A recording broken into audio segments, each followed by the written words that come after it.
first day of Plantmas, we are going to be talking about giving plants as gifts and how to start taking propagations of certain plants and what plants are really good to propagate quickly. Hi guys, I'm Lauren. Welcome to my channel. It's so good to see you guys today. Thank you guys for popping in.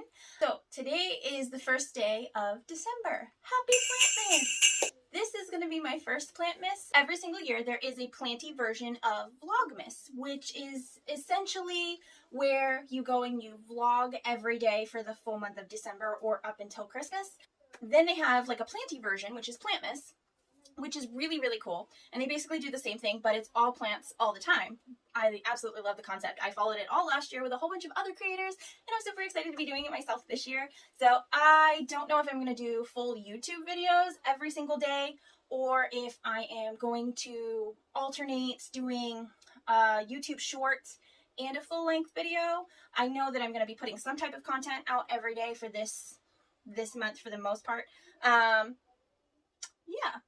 So I do have some family coming in town for about a week, so I'm not gonna commit to any particular time, just for editing constraints and whatnot. So I apologize for that, but you can look forward to seeing content from me every single day this month of some type, okay? Also, I have never made a YouTube short before, so the first one or two might be a little wonky if I end up making them or not. I'm sure at some point I will, because there's no way I can make 31 videos, full-length videos every single day with family in town. So I'm going to be making the shorts at some point. Anyway, I'm rambling now. I'm just trying to give you like a heads up of what is going on. And I'm so excited. All right. Anyway, now that I got that out of the way, happy first day of Plantmas. And for the first day of Plantmas, we are going to be talking about giving plants as gifts and how to start taking propagations of certain plants and what plants are really good to propagate quickly in order to use them as Christmas presents and have them look kind of nice in time. Okay, so that is the goal. I will be testing some of them today. So we'll be doing some cuttings, and I'll be showing you how to propagate some things today. And then some other ones we'll just be talking about because I don't really need to take cuttings of them, or you've just seen me do it so many times before that you don't really need to see it again. But I'll give you a brief overview and a verbal description of how to do it, okay? Yeah, with that being said, let's get into it. Right, so first up is the heartleaf philodendron. It's probably the easiest philodendron to propagate. It's a vining philodendron, so all you have to do is find the nodes on it, and then you can propagate it from there. I do recommend trying to find pieces that don't have fresh new leaves on them, or leaves that are unfurling, and ones with aerial roots like this at the nodes will be much easier to propagate. Here I have taken a cutting so that you can see this is a sheath and it's dried and dead, so we can just remove that. And then here are the nodes. You can see the little aerial roots sticking out from each one, which is great because that means that it's already started to root, and it's going to root even faster for you now. So we're just going to chop this up. Here I have it all chopped up, and each one of these is going to produce a whole new plant. So this is going to be great for gifting. You make multiple gifts for this, or trades. And you can see these aerial roots right here. You can propagate it in water or sphagnum moss or perlite or pretty much anything you want. Today I am going to be using a sphagnum propagation box. And I just want to make sure that the node is buried deep under the sphagnum here. And this is just a clear Tupperware, you know, shoebox type of thing. I don't know, storage bin. There we go. That's the word, storage bin. And just putting them all in.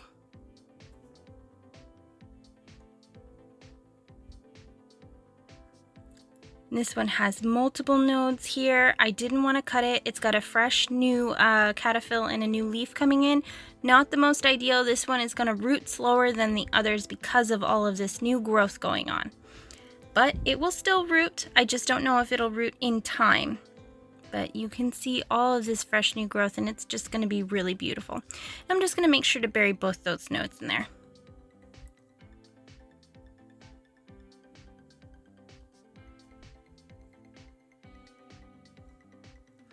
All right, next up, this is a golden pothos or an epipremnum aureum.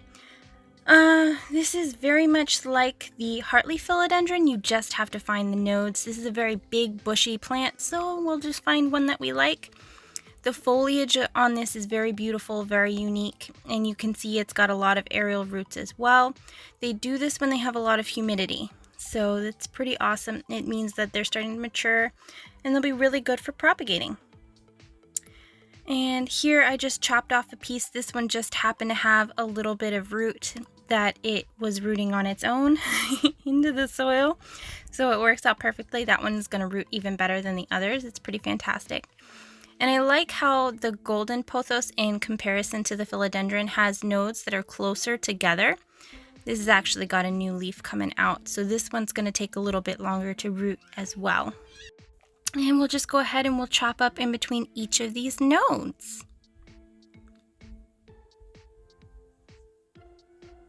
And we'll get it propagating.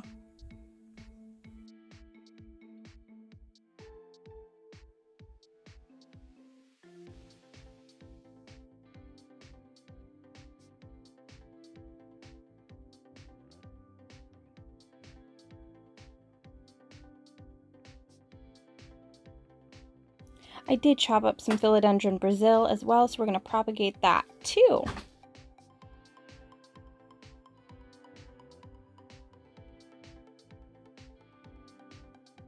Next up we have Fittonia. These are multiple little plants in one pot to make it more bushy, but when you chop up these plants, they'll actually grow double, so they'll get more bushy from your pruning and propagating.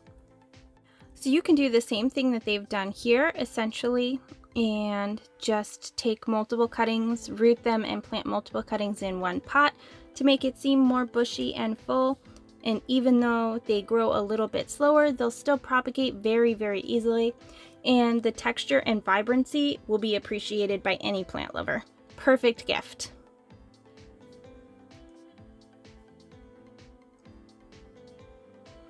Here I've just taken some propagations. You just chop them up. You don't need a node or anything. They'll regrow from the node underneath where you made the chop, so it's no big deal.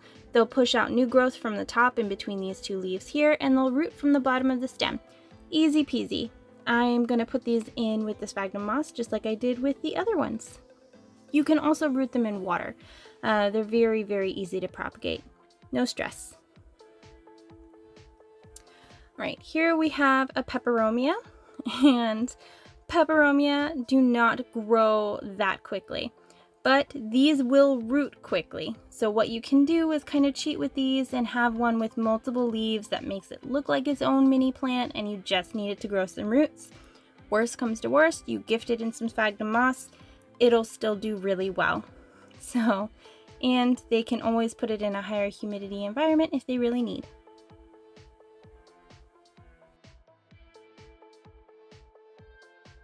The Maranta, you would just want to make sure that you're cutting under the knuckle, which is the node, and that's where it's going to be rooting. You can see another one here. This is just the standard green Maranta. I've propagated it a lot, actually, and it grows really well. I'm not going to go too much in depth with this because you guys have seen this a bunch of times on my channel, or I'll link a video for you. So this is just a bowl of water with a bunch of Maranta cuttings in it. It does have some other cuttings in it, but I took these Maranta cuttings a while ago. They will root within a week though, and you'll see all these beautiful roots in here, and then you just pot them up in a very airy mixture, and they are definitely good to grow. So you could take quite a few of them, pot them up just like this one over here, and it's just a very full, nice looking plant. And they're very easy care too, as long as you're not gifting them to someone in a desert. But I'm assuming if you have one of these to chop up and prop, you already know how to take care of it for the most part. I'm just expanding on the propagation knowledge. So there is that. We're gonna move on to the next one now. It is a fairly full looking pot despite being only 3 cuttings in one. Honestly, I should have added a 4th one in the back. And I have a whole separate pot of cuttings that I could totally put in here. But if I was gonna gift this to someone, I would try to make it as full as possible. And Maranta are very easy to do that with. Okay, so Monstera deliciosa, are really, really easy to propagate. I'm sure you've seen them a bunch of times. You can have big ones and they'll have very big aerial roots, or you can have the smaller ones, which will have little teeny tiny aerial roots. Sorry, there you go. Like this one down here. And you can chop it off right under, I don't know why it's not focusing. There we go. So you can chop it off right under this aerial root here, and then you'll have this whole top piece here that you can propagate and put in a separate pot. You just put it in some water. Thing that I took a long time ago, and I just set it in a vase with some water. You see it's got all these lovely beautiful roots in here. This has been in here for months, so yours will not have this much roots, but what you can just do is mix up some sphagnum and some bark and whatever amount of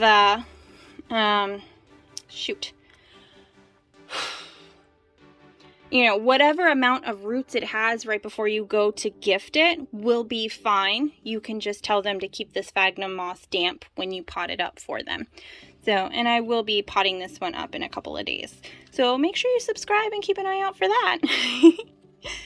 But yeah, all right.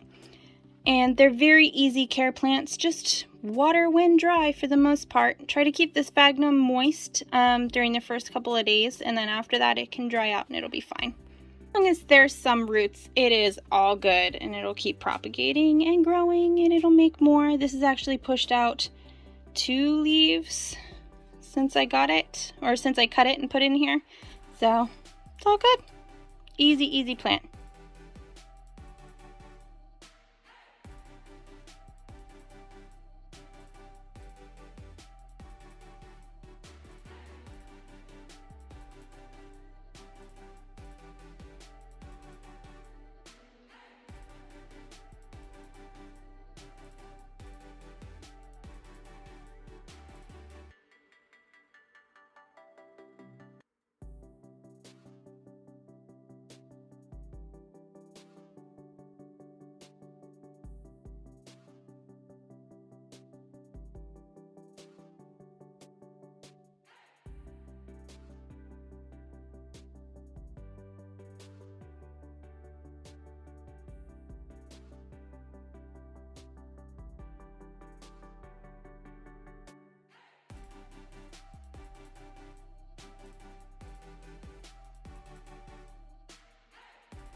Thing you can do with the Tradescantia is there's so many different varieties.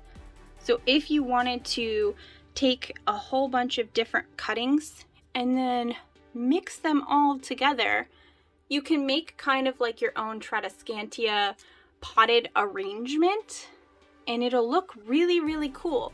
And then you don't have to take a bunch of cuttings from one plant in particular.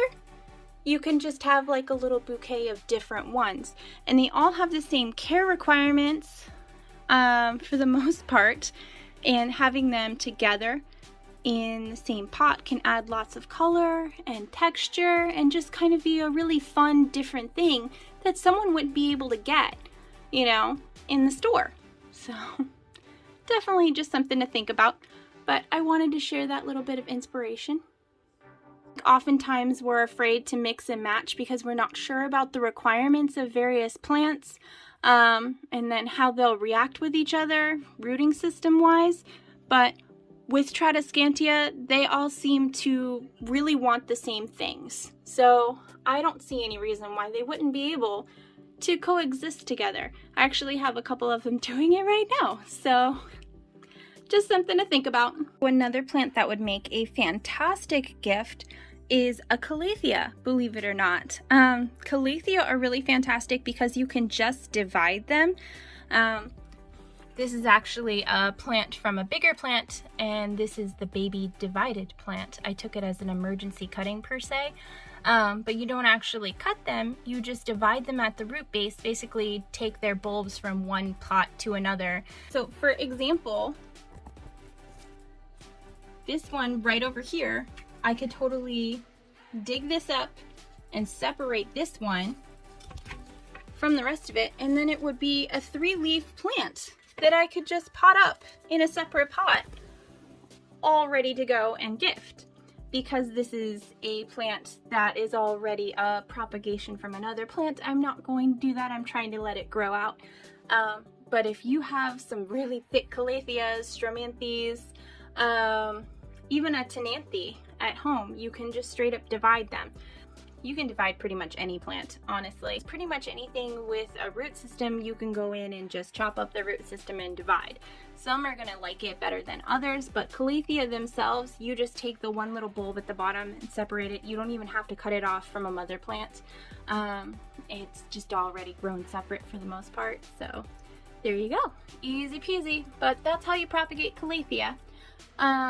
And I really like the fact that you can get a decent sized plant just by dividing up a plant that you already have, or you can just buy one plant and divide it into multiple plants and gift them to multiple people, and you're basically spreading the planty joy and saving your pocketbook all at the same time. So I will have a separate video coming out soon for calathea soil mixes and calathea care. I just haven't gotten there yet. It has been a very much requested video. I just haven't done it yet. Apologies on that for sure. I did want to show you, this is the big mother plant though.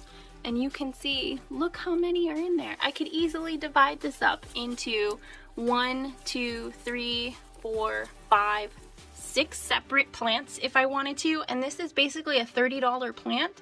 So a $30 plant could become a gift for 6 different people. I mean, division for the win, guys.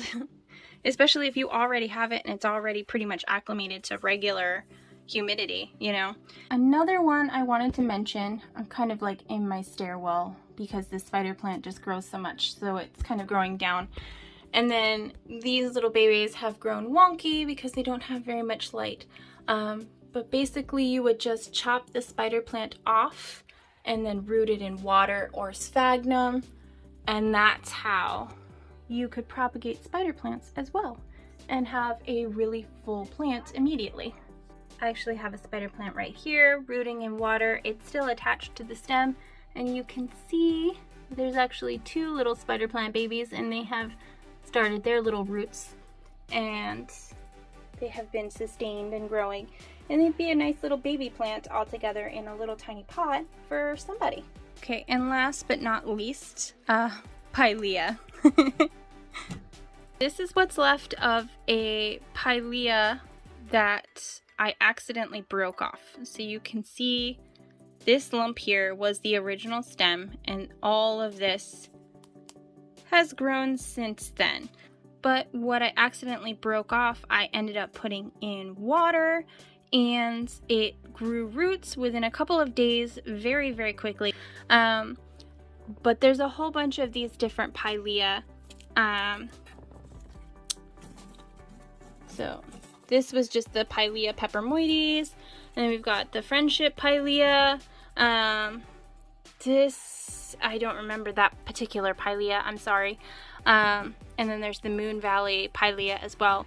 I struggle with Pilea a lot. I'm going to be 100% totally honest with you. I struggle with them so much. So they are in here all the time, and that's the only way they stay alive.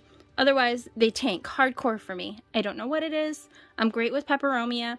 Pilea are supposedly just like peperomia, but they're not. They're not at all. Not for me. So, that's that. But because I'm so terrible with them, I have become very, very good at propagating them. And I can safely say that if you took a cutting of one of these and put them in some water, it would root within a week for you. And then you could pot it up within the next 2 weeks and have it all available. And if you're not ready to transplant it directly into soil, definitely just stick it in some sphagnum. If it starts to tank, have them put it in some high humidity, and then it'll grow and root really quickly for them that way too. Alright, thank you so much for watching. I hope you guys enjoyed, and I will see you tomorrow or in the next one. Bye!